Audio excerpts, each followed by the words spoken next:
พบผัวเก่าเจ้าคือห้องไห้เขียนให้ไผเรื่องใดบอกอาย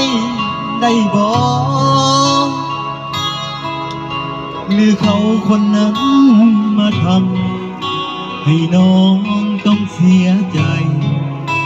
คนที่น้องเอาใจใส่จนลืมอายลงบอกว่า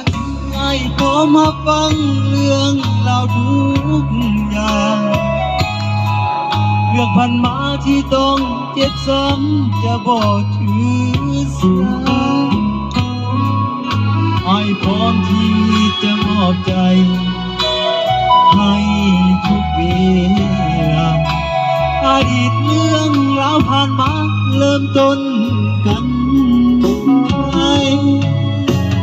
จะขอเป็นที่ให้ความหวังจะขอเป็นพลังที่อยู่ข้างๆยามใดที่น้องหมดหวัง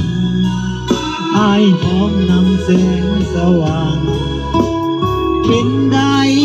ทุกอย่างเพื่อนางอายยอมจะขอเป็นดังสายฝนสวยผิวพาทางให้น้องนางให้สดชื่นสุขใจ